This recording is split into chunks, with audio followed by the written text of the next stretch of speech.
dunya waddin. Assalatu wassalamu ala asyrofil anbiya'i wal mursalin sayyidina wa maulana Muhammadin wa ala alihi wa sahbihi wa sallim ajma'in.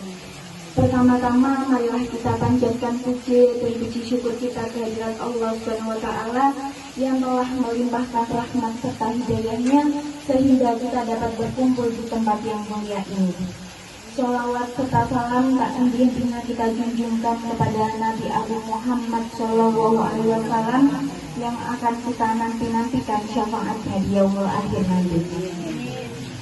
Perkenalkan, saya Airin Akasil Fahairisa dari mahasiswa manajemen haji dan umroh Universitas Islam Negeri Wali Songo Semarang. Selanjutnya kepada yang terhormat Ibu Nini Hajah Naila yang sudah mengizinkan saya dengan teman-teman saya untuk berceramah di majelis ini.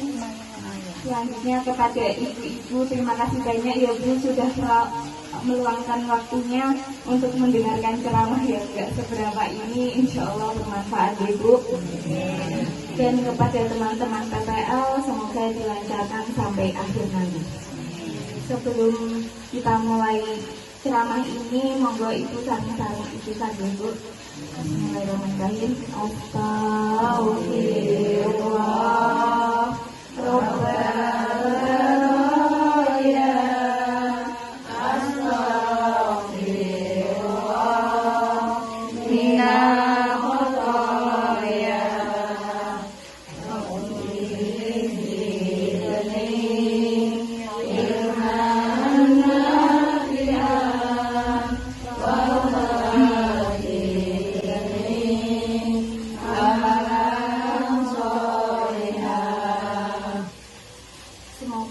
membaca istighfar ini dapat menghapuskan dosa kita, mengabulkan doa kita, dimudahkan segala urusan kita, dan dilancarkan rezeki yang diikuti.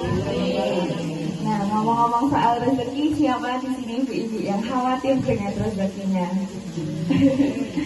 Pada kesempatan kali ini saya akan membahas mengenai sedekah subuh. Nah, apa hubungannya rezeki sama sedekah subuh? Sedekah kan malah ngasih, bukan kita yang dikasih. Nah gini ibu-ibu, saya yakin kata-kata sedekah itu sudah tidak asing lagi bagi ibu-ibu semua. Tapi walaupun sudah nggak asing, tetap saja ada ibu-ibu atau semua masyarakat yang belum mau bersedekah. Sedekah itu banyak sekali manfaatnya. Maka dari itu kita sebagai umatnya Kanjeng Nabi Muhammad disunahkan untuk melakukan sedekah. Karena dengan sedekah akan mendatangkan kebahagiaan dalam hati di dunia maupun di akhirat. Nah, tapi kali ini saya tidak hanya membahas mengenai sedekah, tapi sedekah subuh. Ada embel-embel subuhnya. Sedekah subuh adalah sedekah yang dilakukan setelah sholat subuh. Waktu terbaik untuk bersedekah itu adalah setelah sholat subuh. Kenapa? Karena terdapat dua alasan. Yang pertama, itu Allah menurunkan malaikat untuk mendoakan kita untuk bersedekah subuh. Setiap waktu, semua waktu bersedekah itu baik, tetapi lebih baik itu setelah sholat subuh. Yang kedua, didoakan oleh Nabi Muhammad SAW.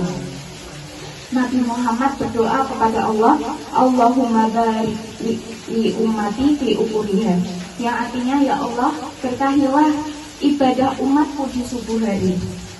Berarti kalau kita bersedekah subuh, kita mendapatkan dua doa. Yang pertama dari malaikat, yang kedua dari Nabi Muhammad. Insya Allah doa-doa itu akan cepat diijabah oleh Allah. Tapi gimana caranya? Masa subuh-subuh cari fakir miskin? Masa subuh-subuh cari pengemis? Kan nggak mungkin pengemis datang pas subuh-subuh ya? Nggak mungkin ada. Nah caranya yang pertama itu biasanya di rumah itu kan ada toples atau kaleng-kaleng roti bekas. Nah itu bisa dibuat seperti celengan. Jadi nanti dimasukin setelah sholat subuh, masukin 1.000. Setelah sholat subuh, masukin 1.000. Nggak usah banyak-banyak, yang penting itu konsisten. Yang penting juga niatnya itu ikhlas karena Allah Ta'ala.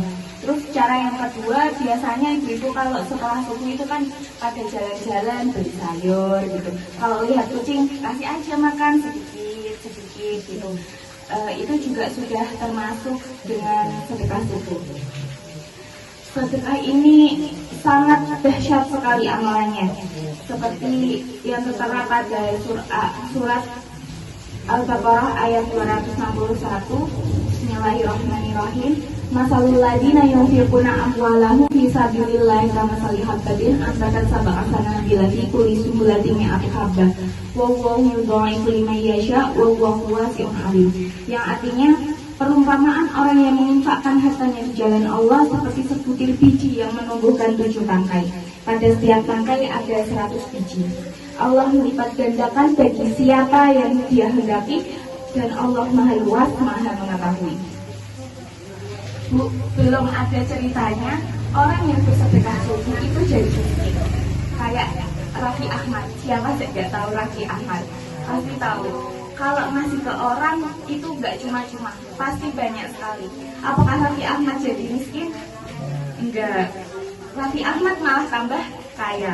Yang kedua, sahabatnya Raffi Ahmad ada Mbak Imong. Mbak Imong juga kalau ngasih ke orang-orang nggak pernah pilih-pilih, nggak pernah sedikit, yang ini sedikit, yang itu nggak pernah. Tapi apakah Mbak Imong sama Raffi Ahmad jadi miskin? Tidak. Mereka malah tambah kaya. Allah malah melipat gandakan hartanya. Sedekah itu banyak sekali manfaatnya. Yang pertama, itu dapat menolak bala. Selain diyakini untuk menolak bala, sedekah juga sering dianjurkan kepada mereka yang sedang sakit, memohon kepada Allah supaya segera disembuhkan. Yang kedua, itu cepat dikabulkan doanya. Sedekah subuh diyakini hajat akan dikabulkan oleh Allah secara cepat dan instan, sehingga permintaan doa-doa yang kita panjatkan itu akan segera dikabulkan. Yang ketiga, dapat menghapus dosa. Sedekah subuh juga dapat menghapus dosa dan memberi ketenangan hati tersendiri bagi setiap orang yang melakukannya. Bagai air yang mampu memadamkan api membara, begitulah perumpamaan sedekah subuh menjadi wasilah penghapus dosa. Seperti dalam hadis, sedekah dapat menghapus dosa sebagaimana memadamkan api. Hadis riwayat Tirmizi. Yang keempat, harta dan kekayaan akan berkah. Jadi kita tidak perlu takut lagi untuk kekurangan harta. Allah akan melipat gandakan harta yang akan kita bagikan, dan harta yang kita miliki itu semakin berkah. Tetapi melakukan sedekah itu harus ikhlas, tulus, agar amalan sedekah ini dapat diterima Allah. Jangan sampai kita sedekah karena iri, gengsi, pamer, dan lainnya. Lakukan sedekah semampunya, sebisanya, yang penting selalu konsisten. Mungkin itu saja ceramah dari saya. Mohon maaf bila ada salah kata. Wabillahi taufiq wal hidayah. Wassalamualaikum warahmatullahi wabarakatuh.